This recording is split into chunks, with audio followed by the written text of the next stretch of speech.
খিচুড়ি নামটা শুনলেই জিভে কিরকম জল চলে আসে। ওই যে পুজোর সময় ভোগের প্রসাদ হিসাবে বা বর্ষাকালের সন্ধ্যায় গরম গরম খিচুড়ি, তার স্বাদই আলাদা। তাই ভাবলাম আজকে তোমাদের সঙ্গে একটা খিচুড়ির রেসিপি শেয়ার করি। খেতে কিন্তু দুর্দান্ত হয়। সবার প্রথমে যেটা করব, দেখো এখানে আমি মুগ ডাল ভেজে নেব শুকনো খোলাতে। একটু ভালো করে ভেজে নিতে হবে মুগ ডালটা। ভেজে নেওয়া হয়ে গেলে এরপরে এটাকে ঠান্ডা করে একটা পাত্রে ঢেলে নিতে হবে। নিয়ে এটার মধ্যে সামান্য পরিমাণে আমি জল দিয়ে ডালটাকে ধুয়ে নেব। তবে এক্ষেত্রে একটা কথা মাথায় রাখতে হবে, ডালটা কিন্তু একবারই ধোবে, না হলে ডালের যে স্মেলটা থাকবে সেটা কিন্তু চলে যাবে। তো আমি এখানে ডালটা ধুয়ে রেখে দিই। চলো ততক্ষণ হাঁড়িতে একটু জল গরম করতে দিই, কারণ খিচুড়িটা তো করতে হবে, তাই না? আচ্ছা, এরপর আমি মশলা বানাবো। তার জন্য দেখো আমি এখানে আদা আর লঙ্কা নিয়ে নিয়েছি। আমি একটু ঝাল ঝাল খিচুড়ি খেতে পছন্দ করি, তাই একটু লঙ্কাটা বেশি দিলাম। তোমরা তোমাদের স্বাদ অনুযায়ী কিন্তু এটাকে দেবে। এরপর জল গরম হলে আমি এর মধ্যে মুগ ডালটা দিয়ে দেব। দিয়ে আমি এখানে হলুদ গুঁড়ো দিয়ে দিলাম। আমরা কিন্তু এখনই এটার মধ্যে নুন অ্যাড করব না। এরপর যেটা করব, আমি এখানে গোবিন্দভোগের চাল নিয়েছি। গোবিন্দভোগের চালটাকেও ঠিক একই প্রসেসে যেরকমভাবে আমরা মুগ ডালটা ধুয়ে নিয়েছি, ঠিক একইভাবে কিন্তু এটাকে ধুয়ে নিতে হবে। তবে আবারও মাথায় রাখতে হবে যে খুব বেশি কিন্তু ধোয়া যাবে না। একবারই জল দিয়ে আমরা এটাকে ধুয়ে নেব, না হলে কিন্তু সেই চালের যে একটা গন্ধ থাকে সেটা থাকবে না। এরপর আমি এখানে দেখো কয়েকটা পনিরের টুকরো দেব, তাই পনিরটাকে কেটে নিচ্ছি। তোমরা এটা চাইলে দিতেও পারো বা নাও দিতে পারো, তবে আমি সাজেস্ট করব একবার এইভাবে ট্রাই করে দেখো, তোমাদের ভালো লাগবে। আর এখানে তোমরা চাইলে কিন্তু বিভিন্ন ধরনের সবজিও অ্যাড করতে পারো। তো দেখো আমার এখানে মুগ ডালটা প্রায় ফুটে উঠেছে। দাঁড়াও একবার চেক করে নিই। হ্যাঁ, মুগ ডালটা কিন্তু অনেকটাই সিদ্ধ হয়ে গেছে। এরপর কি করব, যেই চালটাকে ধুয়ে রেখেছিলাম সেই চালটা আমি এখানে অ্যাড করে দেবো।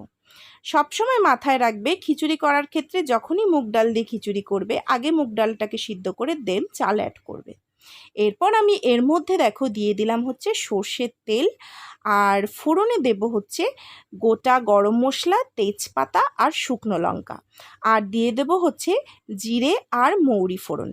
এটাই কিন্তু আমাদের খিচুড়ির টেস্টটাকে আরও বাড়িয়ে তুলবে। ওদিকে চাল ডালটা সিদ্ধ হতে থাক, আর এদিকে আমি তৈরি করে নিই খিচুড়ির মশলাটা। ওই যে আগের থেকে বেটে রেখেছিলাম আদা আর লঙ্কা, সেটা কিন্তু দিয়ে দিলাম। দিয়ে আমি এটাকে ভালো করে কিন্তু তেলের সঙ্গে ভেজে নেব।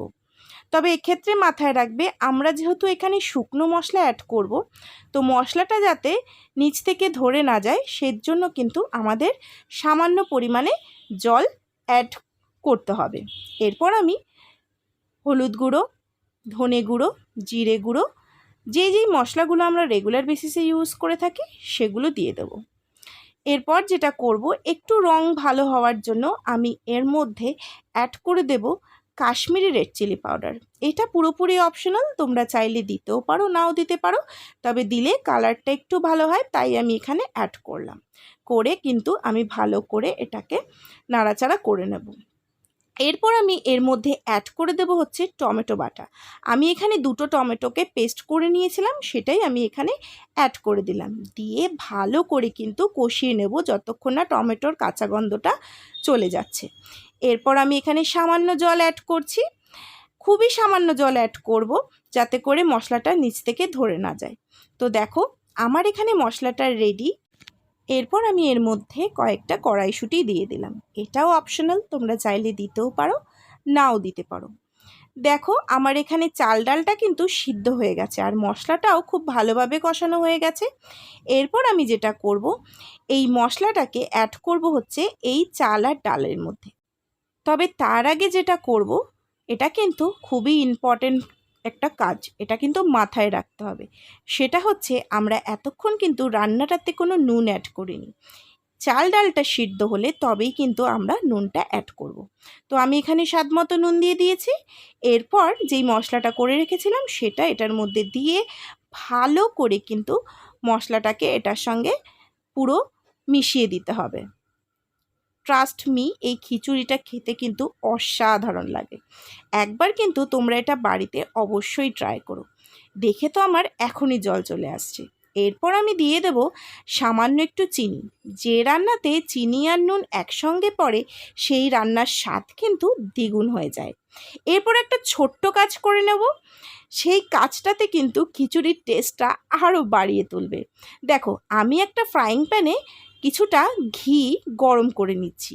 এরপর আমি আগের থেকে ভেজানো কাজু কিশমিশ এর মধ্যে দিয়ে দিলাম, দিয়ে বেশ কিছুক্ষণ নাড়াচাড়া করে নেব। কাজু কিশমিশটাও অপশনাল, তোমরা চাইলে দিতে পারো, কিন্তু যদি এটা দাও স্বাদটা কিন্তু আরও দ্বিগুণ হয়ে যায় এবং খেতে খেতে যখন মুখে এগুলো পড়বে আরও যেন অসাধারণ লাগবে। আর ওই যে কেটে রেখেছিলাম পনির, সেটাকে কিন্তু সবার শেষে দেব।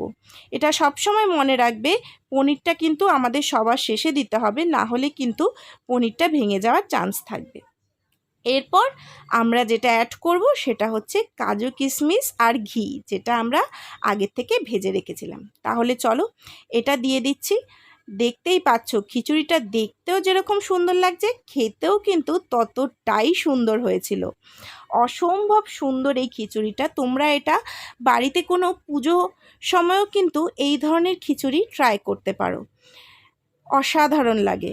এরপর আমি যেটা করব, উপর থেকে আরেকটু পনির আমি রেখে দিয়েছিলাম, সেটা একটু সাজানোর জন্য দিয়ে দেব।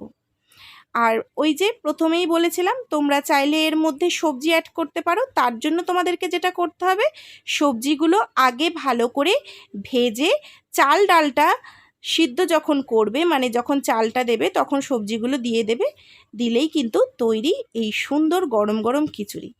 আমার তো খেতে দারুণ লেগেছিল। অবশ্যই তোমরা কমেন্ট করে জানিও তোমাদের কীরকম লাগলো। আর ভিডিওটা ভালো লাগলে একটা লাইক করে দিও, চ্যানেলটা সাবস্ক্রাইব করে দিও।